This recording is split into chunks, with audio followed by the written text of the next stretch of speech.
it's Sunday, so tying a priest fly seemed to be in order. This is a great pattern. Got a size 14, just regular, it might be extra long, nymph hook. In my vise, I'm using some nano silk 18-aught black, just because I don't want a lot of build up on this.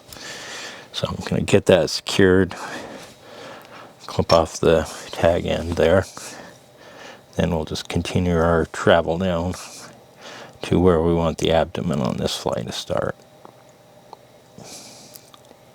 And I will use quite a bit of, I'll wax my thread a lot. I don't want to say I'm going to use a lot of wax, but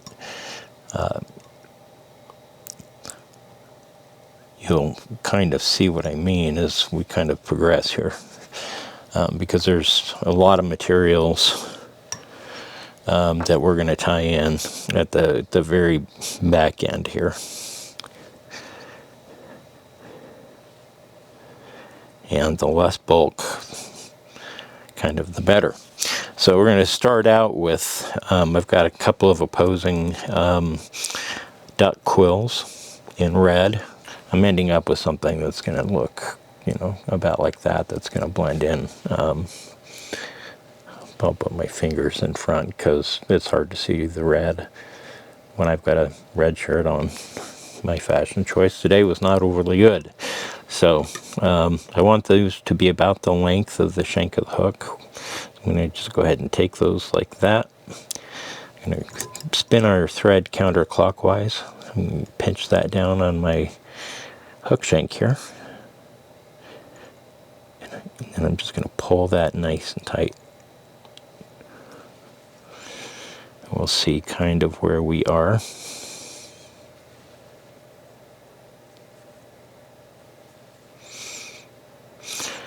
So those are not looking too bad, but I think I want them a little bit longer. So that's why I do just a couple of wraps initially. Because now I can reposition those, get a little bit of extra length that I want here. I spin my thread counterclockwise just so it jumps back towards my fingers. I'm just going to cinch that down. And that's looking better for me. I'd like to get them separated a little better, but there we go. So you can kind of see what we've got there. I'm going to come on in with my scissors and I'm going to trim out some of this. But we will leave quite a bit of it in place because we're going to use it to just help create a consistent body. We'll start out by using a piece of brassy size copper or silver wire. I'm actually going to secure that just with really a single thread wrap like that. I'll drop back so it's about the, well, actually I had to tie it in. There we go. Now I can draw it back.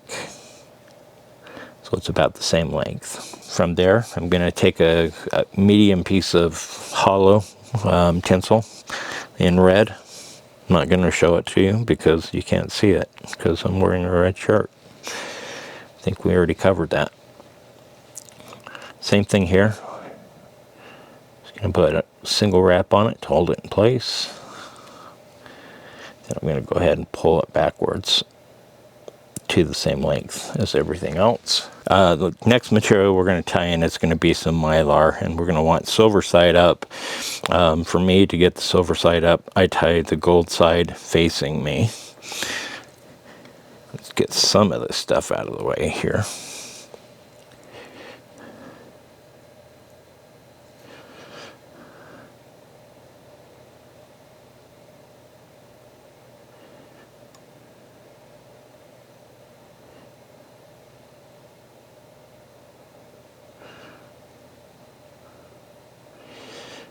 Kind of like that.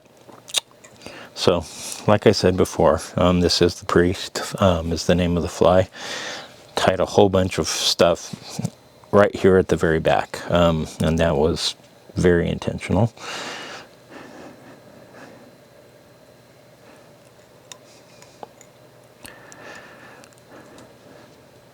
So from here, we're just going to kind of work our way up the shank of the hook.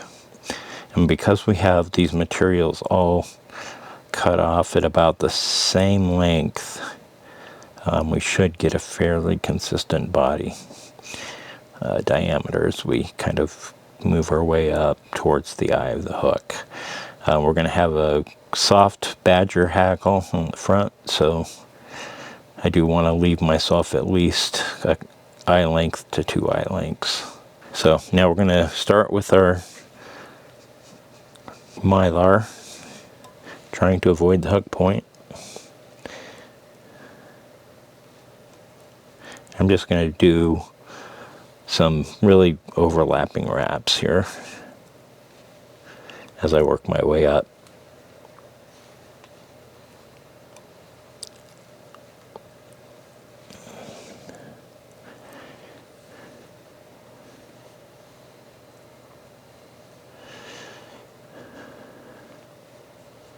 And I'm pulling on this pretty good. You can probably see the hook moving around in my vise. It's Mylar, so it's pretty tough. And just by pulling it tight, it just helps me get a nice tight body here that we're looking for. So got that right up behind the eye. I'm going to go ahead and take my thread, and we're going to lock that down with a couple of thread wraps.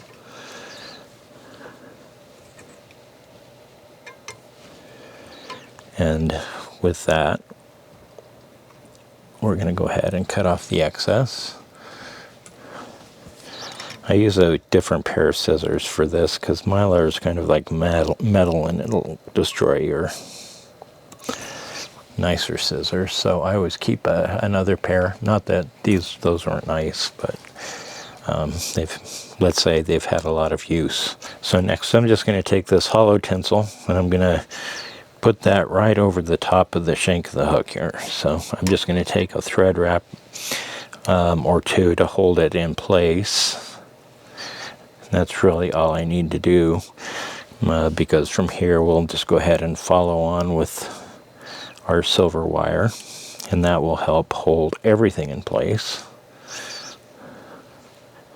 So we'll just take wraps of that wire moving up towards the eye.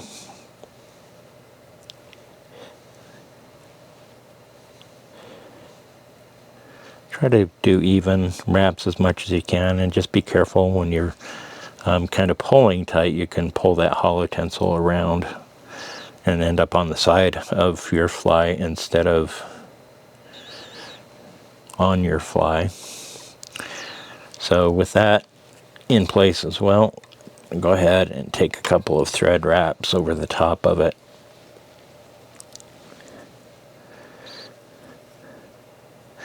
Wrap behind it. I'm going to sneak in here now with my scissors, and we're going to cut this holotinsel off pretty close.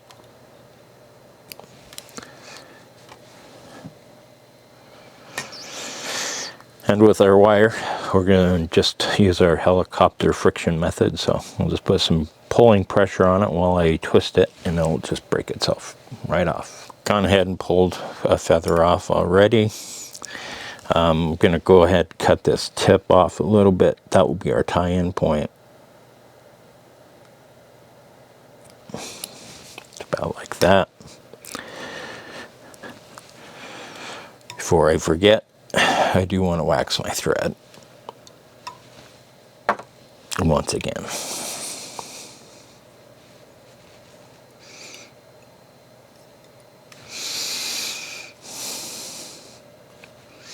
So now I'm feeling more prepared than I was before.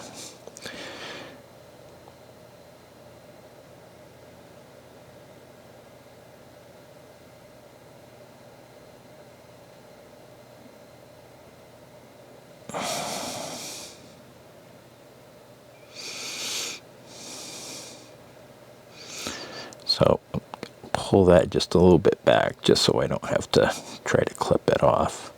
Clean up that end, and then I'm just going to move on back to where we're going to start with this soft hackle.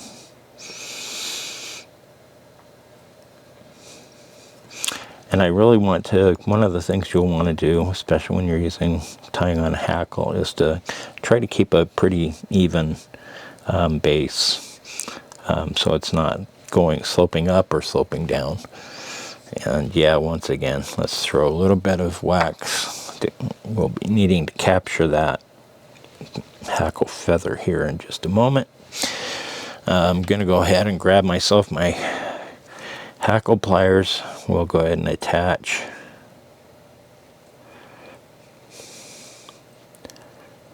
Hold that pretty straight up. And then what you usually do with these soft hackles is try to stroke the fibers backwards as much as you can. You're not always going to get everything, but I'll just take kind of one turn at a time. I'm going to want one right in front of the other.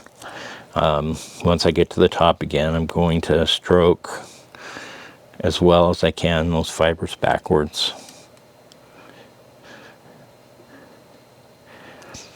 And we're actually going to have a pretty sparse hackle on this pattern, so not too many additional wraps are going to be needed. In fact, that's probably about where I want to be. So now I just want to get that stem secured with a couple of thread wraps.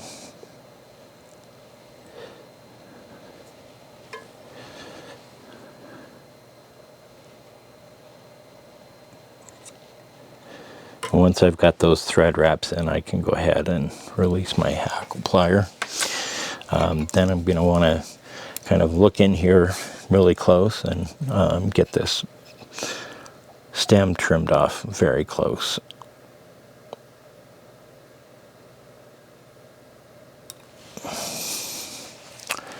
Something about like that.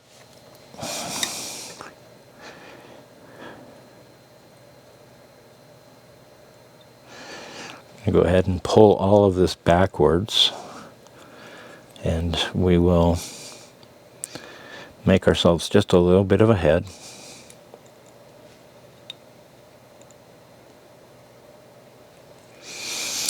And of course I've got one little fiber there that's going to drive me nuts, but that's alright.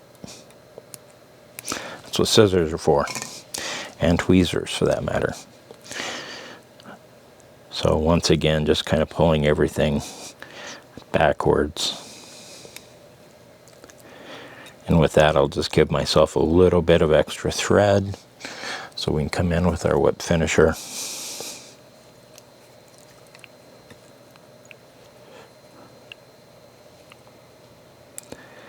And most of these wraps with the whip finisher, I want to move towards that hackle, so it's a little thicker at the back.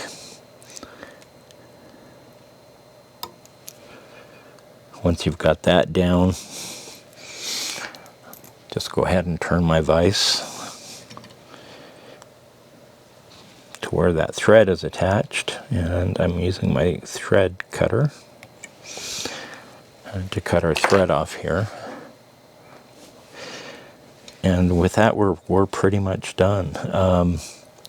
It's a great pattern. And by the way, as you can see here, I really like I love this badger hackle because it creates that nice dark center, and then it's white going on to the outside. But great pattern, really fun to tie. Give it a shot.